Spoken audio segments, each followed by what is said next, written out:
Parce que comme quoi empêcher famille le bas. Moi tu m'en as zo. Ozo bambola le pango ya Chéribé. Et famille bazolo ba clair. Famille ya Mouai bazolo. Les Kamouai na la landiété. Bazolo. Mais tout nous ensemble bazo ko empêcher libota bazo maluba pourquoi ba on est ensemble ndako mi tata Chéribé maman Chéribé donc libota le baté parti ensemble famille zolo baboy famille loba famille habité papa yebisaki biso tala boy e ba Chéribé yango toujours ce ba congolais ba tsara likopana ndokité tango za congolais tikala na raba congolais bebi bien sûr que ba paya nde bazo sa l'opposition na mboko yo kasi mupaya wana akolinga kimeza na kati na mabele na bino te mupaya akolinga tuti sabino mitu yango muli awa Congo apede mwana na moko na komba Chéribé e bato basali ba je wana ezaka ba moko opposant mais pour qu'il soit clair à la question de document parce que comme quoi empêcher famille le bas moi tu m'en as zo ozo bambola le pango ya Chéribé yango to senga la ba congolais ba sala ka likopana ndokité au moins de ce que congolais ke ko le kambeka ala boki ba français ka tumbe komi na saisir ba cour international ba tribunal international Katumbi azo benga ngo assassinat politique passé na ebisio nani assassiné Chéribé bazar régime moi côté to komi parce que bobanda Charademo bokangi le plus proche collaborateur na ye Salomon Idi bokangi Faki Diongo sikoyo temps bakangi Salomon Idi bakutaki nani parce que bakangaki ye baza bato amaye bakuti Salomon na baminduki na balido batika batu na ete yawe batiaki maboko soki Tshisekedi azaki dictateur batuka bakatumbi bakofana na Congo te soki Tshisekedi azaki dictateur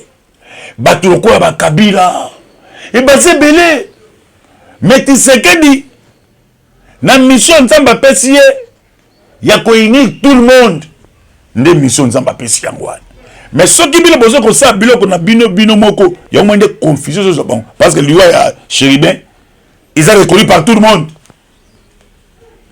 qu'ils a bâché na bango 24 heures avant événement assassiné Salema membre moko ya assemblée na ma garder combo membre de l'assemblée à Biboué. Hier à 6h, j'ai parlé avec Chéribé et il m'avait dit j'ai de la pression sur moi venant d'un proche collaborateur du président Katumbi. Je n'arrive pas à comprendre. Priez pour moi s'il te plaît. Bonjour, bonsoir Nabalandi Nyonso, il y a la voix céleste.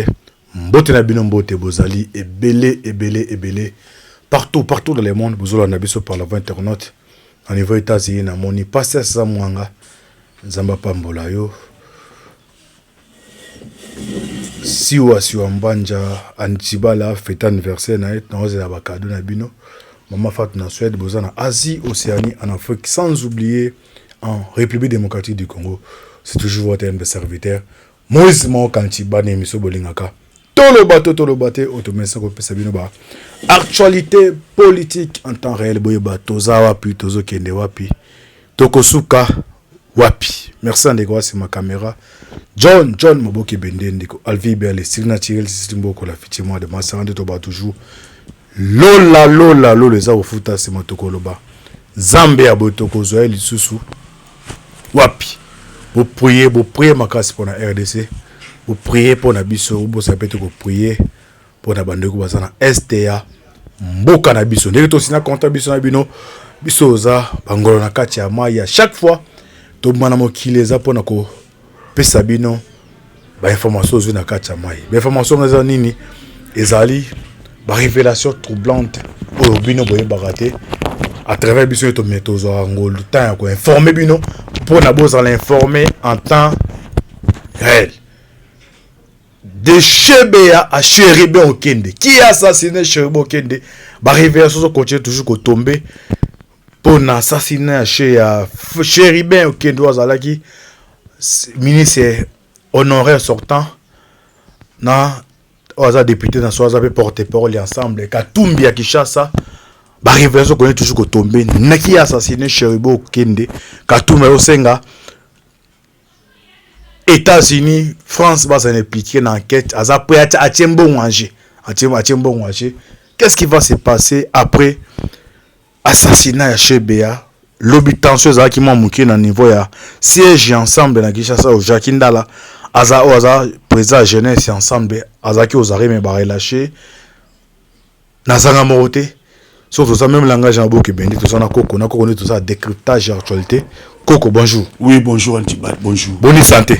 Oui santé ça bien en Ngolo Nzambe tata Mokili santé ça bien de Chéribin et de Chebea à Cheribo Okende qui a assassiné Cheribo Okende Tshisekedi Azali démocrate mais tout le monde va assassiner comme une acteur politique.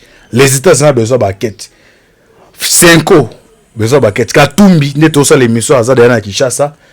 Albaza prêt à nyonso anje pona baye banani abomi collaborateur na oyabi déjà que nous a assassinat politique. Commentaire na. Oh, na bisiyo omoni opposition tout ça nango baza na stratégie té. Opposition o tout ça nango défaut na bango pour bazo travailler na Kigali.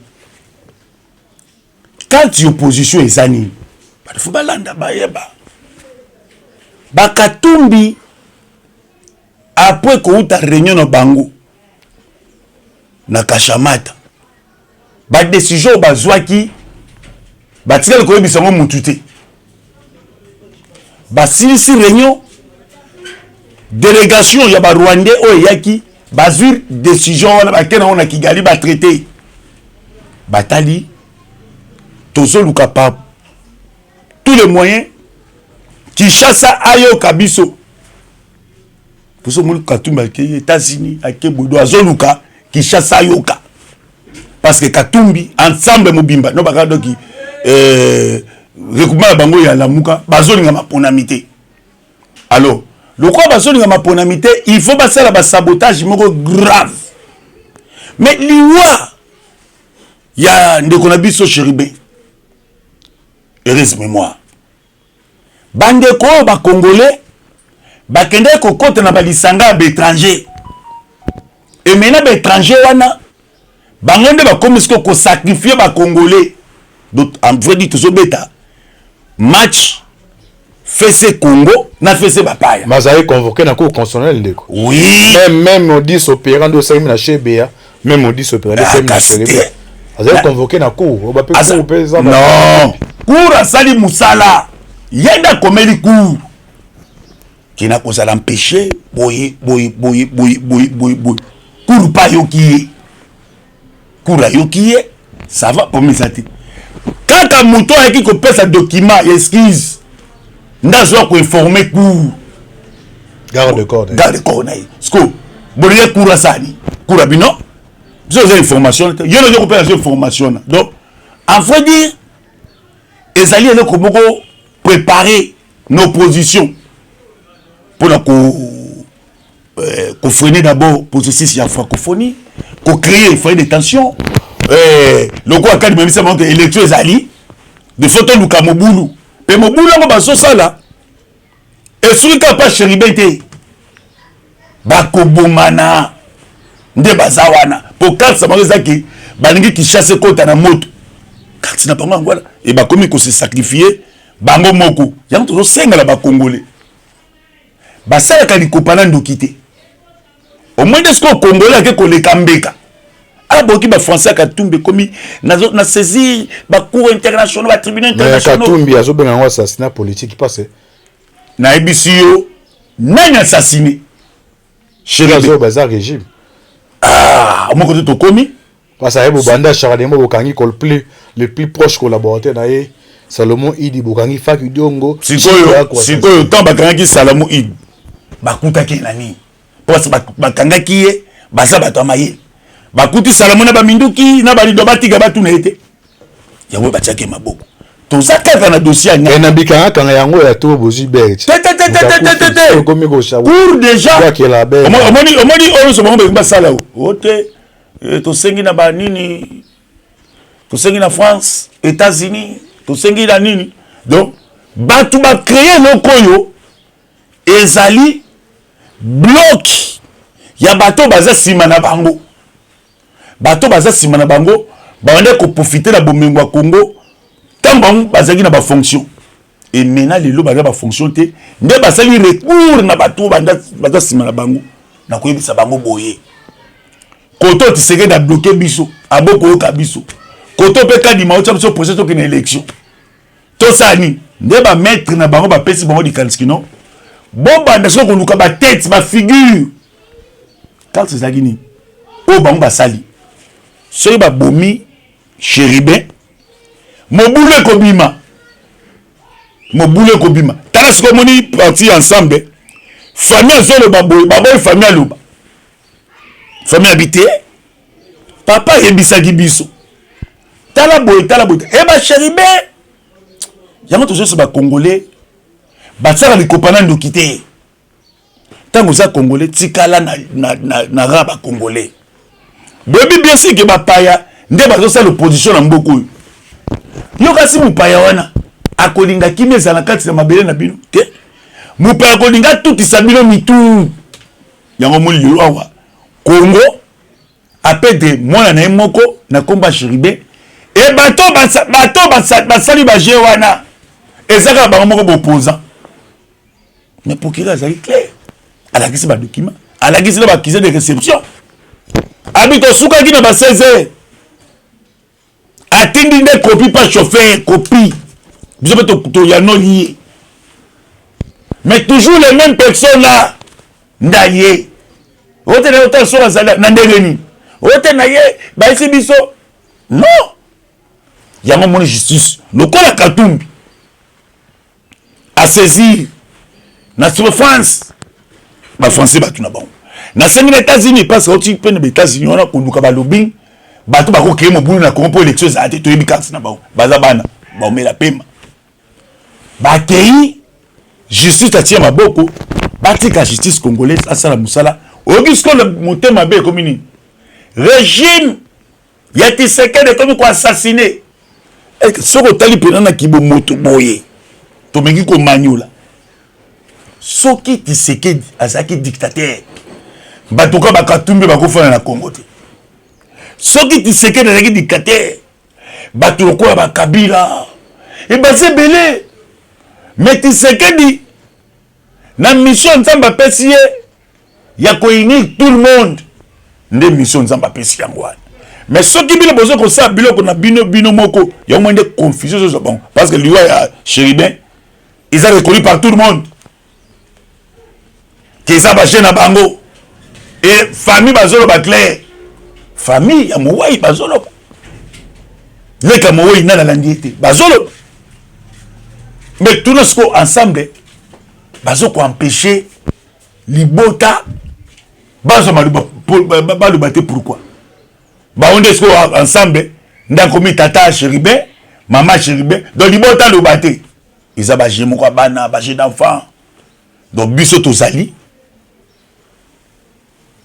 justice congolaise ils ont ça musana ngo bazo sala banquette bayeba nani nda bomi et sikoyo na biso batoto manyola ka tozungolu ye pa tata nzambe toyebi ke kongola kene kokota likopana bandoki e bandoki wana lokola bazolinga bobulu na Congo nde ba créer ce ko boma ba congolais. OK, Congo tozo continuer yo kana déclaration il y a ensemble comme ça de continuer oui. Là notre très attentif tout dans Ensemble pour la République est en deuil.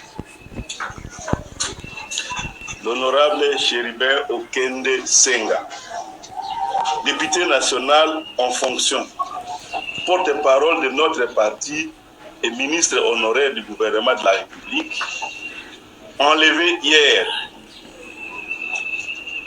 de lâche et odieuse façon sur le parking de la Cour constitutionnelle a été assassiné. Son corps sans vie a été retrouvé ce matin sur la route de poids lourd à Kinshasa, criblé de balles. Il s'était rendu à la Cour constitutionnelle afin de déposer une lettre de report à l'invitation reçue le jour même et lui envoyé par un juge de cette cour pour une séance de travail en rapport avec sa déclaration de patrimoine. Ensemble pour la République, qui a condamné dès hier cet enlèvement crapuleux, est consterné par cet ignoble assassinat qui rappelle les vieilles pratiques dictatoriales des régimes aux abois. Cet acharnement malsain sur l'opposition politique et en particulier Ensemble pour la République a atteint son paroxysme et la succession des événements suivants en atteste. L'interdiction au président de Ensemble pour la République de se mouvoir dans les provinces du Congo central et du Kwilu. L'enlèvement de l'honorable Mike Mukeba Ikoso de son domicile. L'enlèvement brutal et arbitraire de Salomon Kalonda Ididela sur le tarmac de l'aéroport de Njidi. La perquisition des résidences du président national de Ensemble pour la République à Kinshasa, de Salomon Kalonda Ididela et de sa mère à Lubumbashi. L'arrestation d'autres acteurs politiques dont le péché principal est d'être étiquetés proches du président d'Ensemble, tel que Franck Diong. Il y a lieu de craindre que le discours du président de la République à Mbujimaï, dernièrement, sur sa volonté de durcir la répression, en faisant fi des droits de l'homme et des libertés des citoyens, servent d'accélérateur à cette dérive. Si l'on peut se faire enlever dans l'enceinte de la plus haute juridiction du pays, la Cour constitutionnelle, et se retrouver sauvagement abattu quelques kilomètres plus loin, c'est que nous ne sommes plus en sécurité nulle part en République démocratique. Nos larmes sont d'autant plus amères que Chéribé Okende était la voix du parti. Il assumait ses fonctions de porte-parole avec un engagement sans faille. Et comme vous le savez, le 28 décembre dernier, le ministre Chéribé Okende avait démissionné du ministère des Transports pour répondre librement et en toute responsabilité à la ligne de notre parti. Élu de Kinshasa, Chéribé était une personnalité reconnue et très apprécié tant dans le monde politique qu'au sein de la société civile. Un vrai digne fils de ces Congo malmenés. Ce crime est un assassinat politique. Nous exigeons une enquête indépendante pour identifier les auteurs et les commanditaires de ces crimes d'État qui ressemblent en tout point à l'affaire Tchébé. Nous n'accepterons jamais que notre pays devienne une jungle où l'on assassine impunément. Soit le pouvoir contrôle tout, alors il en est commanditaire, soit il ne contrôle rien, alors il est dangereux.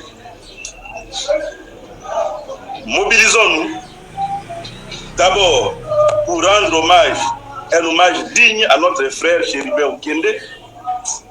Ensuite, pour que toute la vérité éclate au grand jour. Et enfin, pour résister à tout jamais au pouvoir de l'arbitraire et de la barbarie. Merci. Ok, merci Coco. J'espère qu'on l'a dit. Position ensemble. Mikolo to le kana a présent c'est que dans Bougima là-bas que non je m'attaquerai sans remords, sans hésitation. Peut-être que nous besoin mon nombre 20 mais ça grave ça moi qu'on a bon ça porte pour aller à partir na on a habité sur les na kai DPS bino ero lingi za ndenge na ebisio polandi message ya ensemble na nena décortiquango au senti que message moko ya motema mabe moni amandi ko bani kotanga o bazo sala répression na président national bazo sala boye ya moto sala na bisio eza bango moko parce que il y a lobby. Ceux qui basent président, il y a cours. Il n'y a pas loba. Au sens que bateau basa batouté. Basa batouté. Pour basa na misu ya kumonate. Batou ba yebi et ça va chez na bango. Au moins était que azolo ba me azana en mona katina ye. Au président Mbujima ya lobaki. Président Mbujima ya lobaki. Est-ce que tu sais que dina Mbujima etanga lobaki? Après ça qui m'a dit à lobby. Mais si quoi yo tangu Chéribé PG Razui Bayoki ça va pour mes athées et chauffeur wana nani ndakende ko informer ote mutu dabisi yo baje na bango bandimi bango moko ha babanda ko bombana baluka mobulu toyebi da carte wana zo sala mapana bango ote gouvernement c'est gouvernement zo ko société c'est bani bango moko et bon tant basaka banga basala marche na bango banota mana ba minduki nana tokiza ba yo civil autant mana ba 4 GP donc et ça ba regroupement moko ya bato mabe balingi ba créer mobulu tozo bandile loko mettre fois nanu facilité ba kubomana okaka nani kuna lisusu le gouvernement a ça la peine à enquêteur monsieur international a ça la peine à sud-africain à belge mais ensemble babi que non faut les États-Unis France musique lobby quand tout passe à la vitesse supérieure et a contacté un cabinet supérieur un cabinet américain qui sont experts en investigation pour élucider la vraie cause de l'assassinat de Chéribé Okende. Ah. Donc gouvernement mais oui non UDPS non pour c'est comme qui to besenga na makambo ko ka UDPS cité na pesa exemple tant wa chef parce que l'UDPS n'a jamais dirigé pays face à la boîte babi que non fait États-Unis za pour enquête mais l'état congolais atalike mwana nangai Chéribé Okende boité ba en confiance na gouvernement té. Et bon, parce que nani ndaza na confiance il y a service américain. O ya ko contacter wa. Est-ce que yé ndako pesa bondo de na l'état, to ya ko ka l'état. Mais il y a bi l'état mutova selon l'état azo sala, l'état azo sala musala ndenga sali constant, l'état monique et loko yo et utika kuna pa na bango. Alors, pour ko pesa lumière bespère bazoya batal. Mais il y a quoi le bâté que n'a pas confiance na binote et bon tangu na régime na papa et ça comme ça pour toi na TV to va bloquer mususte ba yebi bango moko o ba zuli bako kolanda biso babika ate en tout cas koko ma basolo ba yebi. OK dès son arrivée à l'aéroport de international de Njinji a sali déclaration Moïse Katumbi to landa comme ça to continuer Chéribé Okende assassiné. Sur une grande artère du centre de Kinshasa, son corps criblé de balles a été transporté à la morgue de l'hôpital du Cinquantenaire où on retrouve Pascal Moulégois, la famille et des collègues du Parlement sont sur place. Je me trouve au milieu d'une vingtaine de ses collègues députés de l'opposition à l'Assemblée nationale. Tous des noirs vêtus, ils se sont spontanément mobilisés. Ses proches sont inconsolables devant la morgue. Des membres des familles sont en pleurs, y compris sa fille qui a identifié les corps. Lors de sa découverte, il était inerte au volant d'une Jeep criblée de balles et sa chemise imbibée de sang, nous a précisé une source judiciaire. Un dossier est ouvert par l'auditorat militaire. Les opposants ont sur place dénoncé, je cite, l'assassinat d'un opposant qui gêne. Ils ont ensuite exigé une enquête internationale. Que sait-on, Pascal Moulégois, des circonstances dans lesquelles Chéribé Okende a été tué? Selon ses proches, l'ancien ministre des Transports et des Communications était parti hier à la Cour constitutionnelle pour solliciter les reports de son audition sur sa déclaration de patrimoine en tant qu'ancien ministre. Il n'est personnellement pas entré, mais a délégué son garde du corps. Au sortir des locaux de la haute cour, les gardes du corps n'ont vu ni son patron ni son véhicule. Vite, ses proches et son parti ont dénoncé un enlèvement. C'est finalement ce matin que l'opposant a été retrouvé mort. Les autorités ne se sont pas encore prononcées officiellement sur ce décès. Un des responsables des services de sécurité a estimé que le député national a été victime victime des bandits armés au siège de son parti. En ce moment, une réunion est en cours et elle sera sanctionnée par un communiqué selon plusieurs cadres d'ensemble pour la République. Pascal Moulégoa, correspondant de RFI à Kinshasa. Cherubin Okende était donc un proche du candidat à la présidentielle Moïse Katumbi. Il est porte-parole de son parti Ensemble pour la République. Katumbi n'est pas à l'heure actuelle en RDC, figure incontournable du football congolais. Il est à Abidjan où il participait ce matin à l'Assemblée générale de la CAF. Il a décidé d'interrompre son séjour en Côte d'Ivoire et avant de partir, il vient de confier sa peine et sa révolte à notre envoyé spécial Olivier Pron. Je suis très en colère. Ce qui est arrivé est très triste. C'est un assassinat politique pour Cherubin qui était la voix du parti. Quand on ne contrôle plus rien dans le pays, on arrête mes conseillers, on arrête mes partenaires, on tue et on veut nous réduire au silence. Nous n'allons jamais accepter. Nous allons faire une enquête indépendante pour savoir la vérité. On ne fait plus confiance à nos institutions. Vous interrompez votre séjour à Abidjan, vous rentrez au pays en passant par Lubumbashi, vous serez à Kinshasa ce soir? Oui, j'interromps, je rentre. Cherubin est un frère, un homme honnête. Si la politique est de tuer, je suis très désolé. Un homme très pacifique, un père de famille, je suis obligé de rentrer, mais ce qu'ils ont fait à Cherubin ne restera pas impuni. Et c'est un guet-apens. Il aurait été kidnappé devant la Cour constitutionnelle. Où est-ce que nous allons dans ces pays? Où est l'état de droit? Si on doit tuer quelqu'un parce qu'il n'est pas d'accord avec la situation dont le pays fonctionne. Les mots très forts de Moïse Katumbi, première réaction recueillie en exclusivité à Abidjan par Oli. Ok, commentaire na yoko. Commentaire ezate biloko na bango. Dans un sens que ça biloko na bango tata ndima eza biloko na bango préparé. Bango bazoluka nazo bandire loko belle fois bandiko bayoka. Bato baza na carte bazo beta. Et carte bazo beta eza pour un avantage à la République. Eza pour un désavantage à la République. Ozomona parce que toujours la citation ozomona le bano bakanga ikangaki wana. Si bazotana tang, bazotana banane. Bazotana ka bakoma ba ancien dignitaire. Bazo nga basa la sabotage na République oyo. Et pour na bango de cible na bango za Tshisekedi. Bakosa la pelo ko moko boye.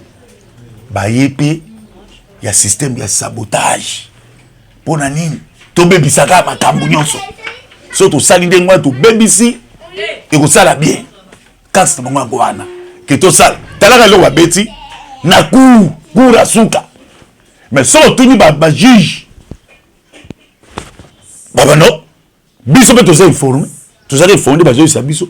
Parce que les gars du corps ndazo ko pesa cour rapport que patron na ngai.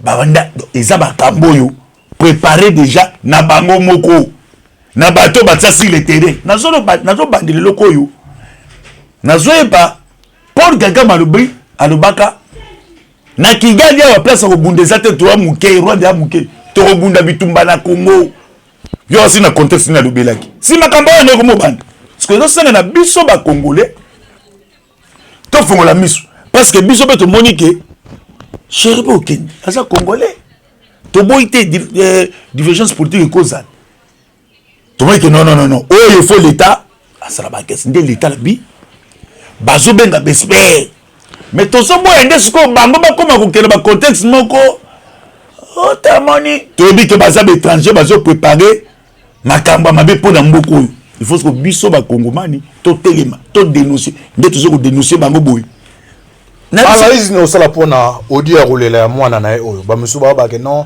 eza kaba les a monté na bino ide pesto ndongo ngana yo to ndongo ngana ko muso sala commentaire to ke le petit appel ko curiosité to ça te landa commentaire ya mwana to biti babi eza mwana ete ba muso ya bi mwana to landa ngana comme ça to continue et là on dit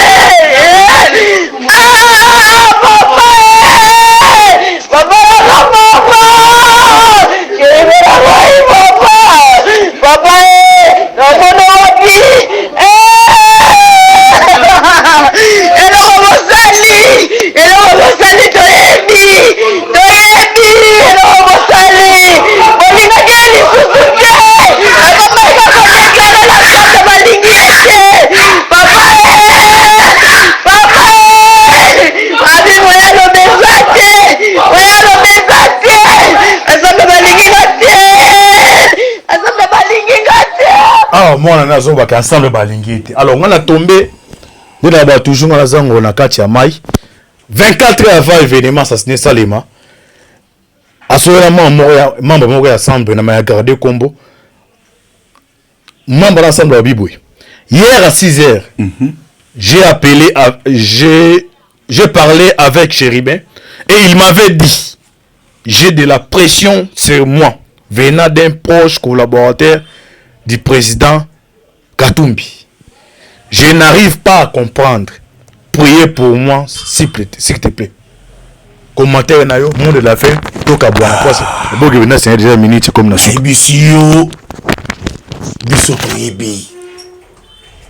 Toza bato tokendaka pe musika. Omoni ensemble bangi bawanga na mungongo ya mwano. Tala bon tout na sikoyo Katumbi comment j'étais pourquoi na benga ba expert international na benga bani baba. Parce que bakomo ko empêcher famille le bas. Moi ti mona so ozo bambola le pango ya Chéribé.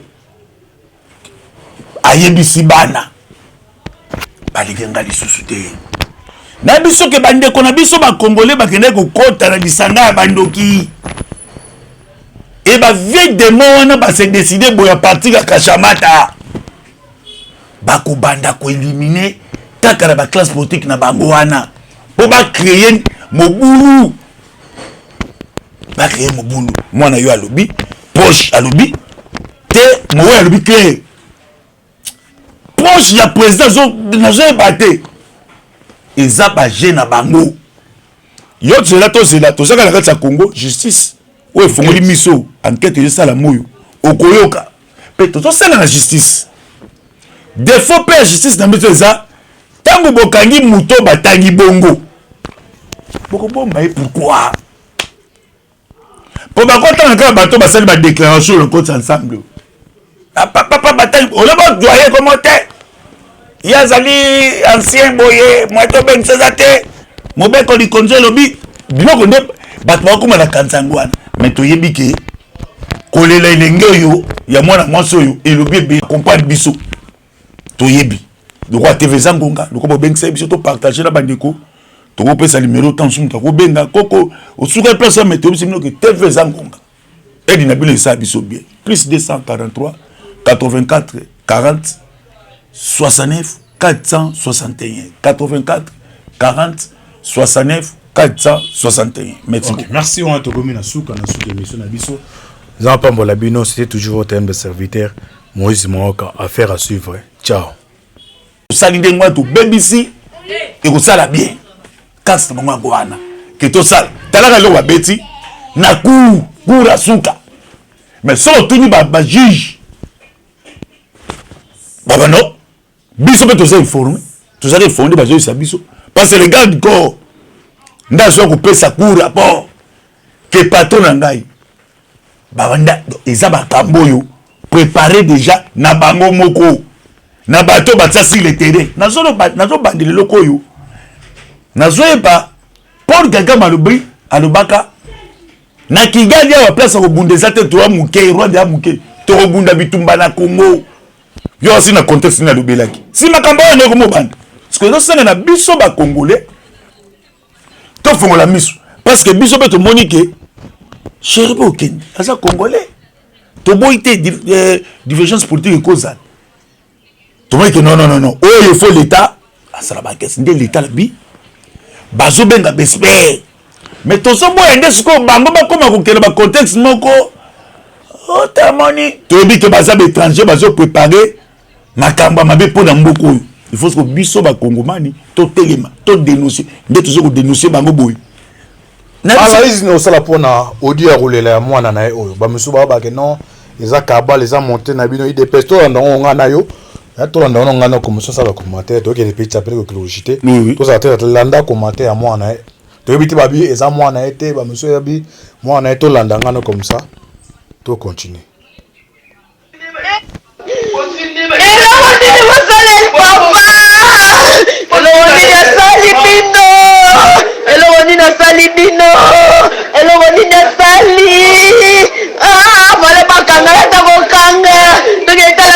Prison, papa.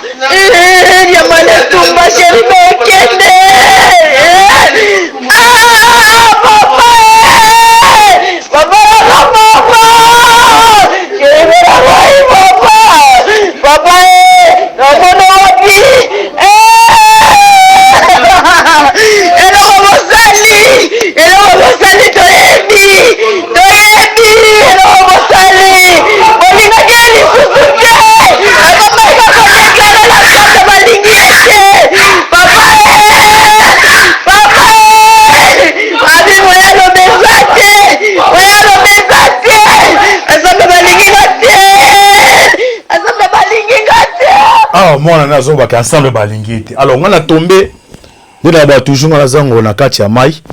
24 heures avant l'événement ça se Salema. Asola membre moko ya ensemble na ma garder combo. Membre d'ensemble à Biboué. Hier à 6h, j'ai parlé avec Chéribin et il m'avait dit j'ai de la pression sur moi venant d'un proche collaborateur du président Katumbi. Je n'arrive pas à comprendre. Priez pour moi s'il te plaît. Commentaire na yo monde de la fin toka bwana posa. Bon que venir c'est déjà minute comme na soupe. Bisio biso toyebi. Toza bato tokendaka pe musika. Omoni ensemble bangi bawanga na mungongo ya mwano. Tala bon tout na sikoyo Katumbi comment j'étais pourquoi na benga ba expert international na benga bani baba. Parce que bakomo ko empêcher famille le bas. Moi ti mona so ozo bambola lopango ya Chéribé. Ayebisi bana. Baligenga lisusu te. Na biso ke bande ko na biso ba congolais ba kende ko kota na lisanga ya bandoki. Et ba vieille démon wana ba se décider boya partir ka Kashamata. Ba ko banda ko éliminer kaka na ba classe politique na bango wana. Po ba créer mobulu. Ba créer mobulu. Moi na yo alobi, poche alobi, te mowe alobi clair. Proche ya président zo na zo baté. Eza ba jeune bango. Yo zela to saka na kati ya Congo justice. Oye fongoli miso enquête de sala moyo. Okoyoka. Pe to sala na justice. Défaut pe justice na miso eza tango bokangi muto batangi bongo. Boko bomba et pourquoi? Pour ba konta na bato basali ba déclaration le compte ensemble. Papa batangi on va doyer comment t'es? Yazali ancien boye moito ben sezate mobe ko li konje lobi biloko nde bato ba kuma na kanzangwana mais toyebi ke kolela ilenge oyo ya mwana mwasi oyo elobi be comprendre biso toyebi lokwa TV Zangonga lokwa bengisa biso to partager na bandeko to ko pesa numéro tant sum to ko benga koko osuka place meteo biso ke TV Zangonga edi na bilo isa biso bien plus 243 84 40 69 461 84 40 69 461. Merci. Okay, merci on a to gomi na souka émission na biso. Jean Pambola Bino, c'était toujours votre humble serviteur Moïse Moaka. Affaire à suivre. Ciao.